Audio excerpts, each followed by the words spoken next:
Patrice Lumumba a été trahi parce qu'il a osé tenir tête. Et ces mêmes télévisions belges sont venues au Congo pour quelques billets tendus à des individus au Congo pour une interview pour contenter leur population. Et vous avez pu suivre ça. Lumumba nous dérangeait. Il est mort, on est content. C'est de la traîtrise. Beaucoup d'autres héros sont tombés pour que nous soyons là aujourd'hui. Et c'est une technique de l'impérialisme de faire peur aux autres en menant des actions pour réellement créer la terreur. Ça n'a pas commencé aujourd'hui. Je vous prendrai l'exemple d'un guerrier qui s'est battu, Victor Biakaboda. Lisez, vous comprendrez. Il est issu d'une famille de chefs, pas de la chefferie donnée par le colon. Il était un enfant digne. Il a fait ses études au Sénégal. Il est venu médecin en Guinée. Et lorsque le RDA a été créé, il a rejoint la Côte d'Ivoire pour mener le combat contre les impérialistes, contre les envahisseurs, contre le colon. Il a essayé d'organiser la société ivoirienne. Partout, les gens ont commencé à porter la voix. Il y avait en son temps un général Péchou qui a fait massacrer les populations ivoiriennes pour que jamais cet esprit de liberté ne puisse germer. Il a continué son combat aux côtés de Félix Houphouët-Boigny. Ils ont lutté, mais le plus virulent était Victor Biakaboda. Il représentait une menace pour les impérialistes. Qu'ont-ils fait? En plus de massacrer les populations qui manifestaient, un soir, ils l'ont tué de manière atroce à côté de Boisflé. Quelques heures après, lorsque les populations de Dimbokro ont entendu l'assassinat, ils ont marché, ils ont manifesté, ils ont été massacrés par l'armée coloniale. L'histoire est têtue, les faits sont là. Après sa mort, qui a fait peur à Félix Houphouët-Boigny, ils l'ont appelé et il dit: si vous continuez la lutte, vous connaîtrez le même sort. Il a eu peur et il s'est rallié à l'impérialisme. Il a été nommé ministre en France et plus tard il est venu prendre les rênes de la Côte d'Ivoire. Et ils l'ont utilisé pour éliminer beaucoup d'autres personnes qui osaient lever la voix. Et je pense que Thomas Sankara est un bel exemple.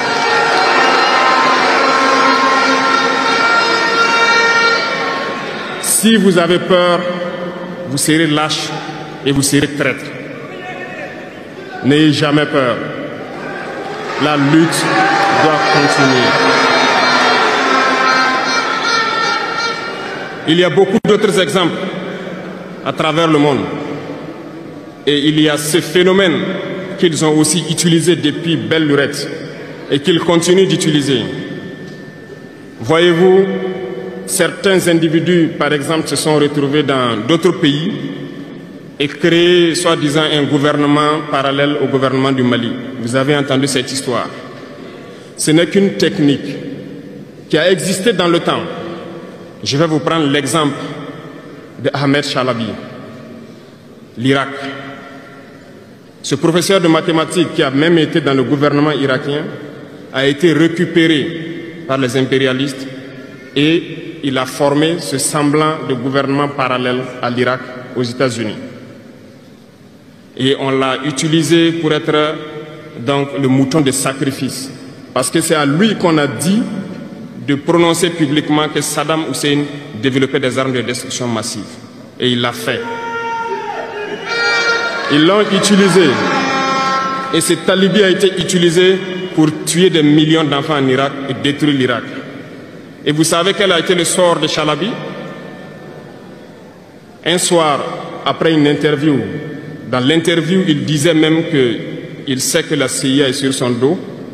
Quelques heures après, il a été retrouvé mort dans son lit, mort de crise cardiaque. Si vous trahissez, vous aurez des fins macabres. C'est ainsi. L'impérialisme n'a pas d'amis. L'impérialisme vous utilise et quand il finit de vous utiliser, il fait de vous ce qu'il veut. Suivez mon regard, vous comprenez de quoi je parle. Ça a toujours été comme ça.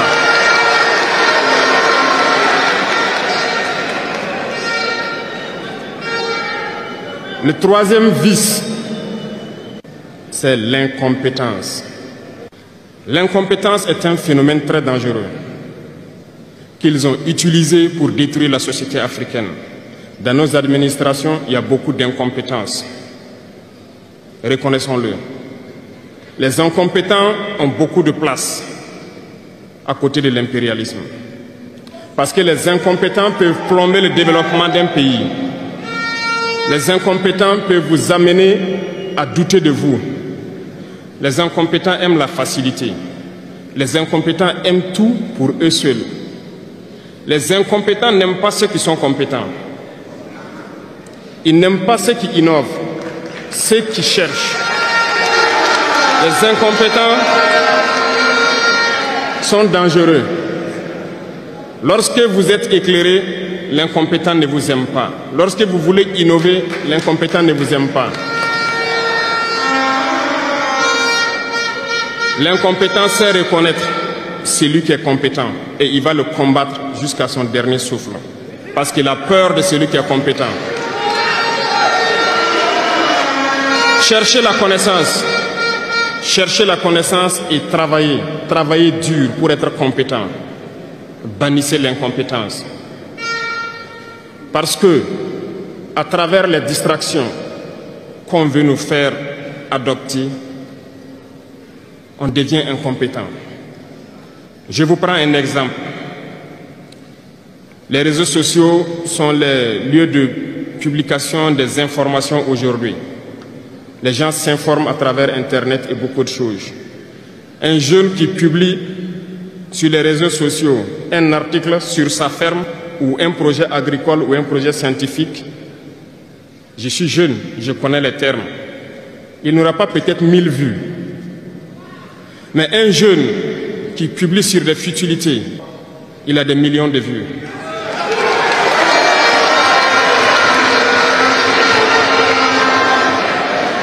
Justement, on veut vous faire perdre du temps dans les futilités. Prenez conscience. Intéressons-nous au travail et cherchons la connaissance. Cherchons la compétence. Se distraire, c'est bien, mais on doit travailler d'abord, avant de se distraire. Cherchez la connaissance, sinon vous perdrez du temps à ne rien faire.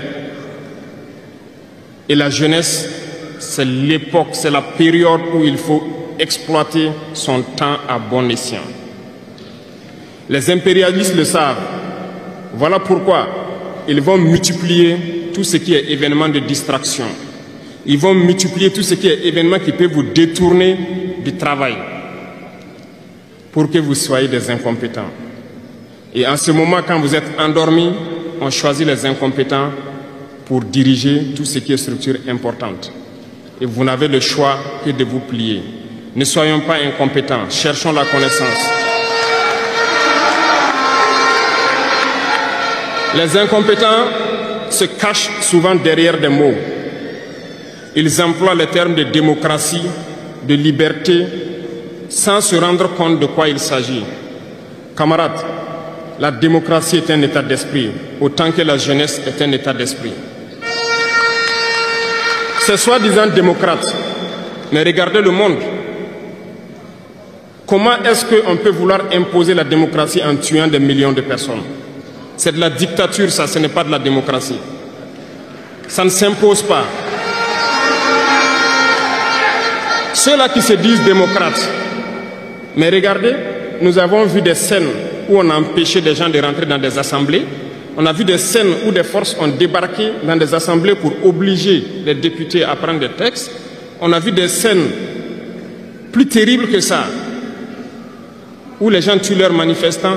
Mais eux, ils s'appellent démocrates et nous, on nous appelle donc des putschistes. Si c'est ça la démocratie, je répète, nous ne voulons pas de cette démocratie.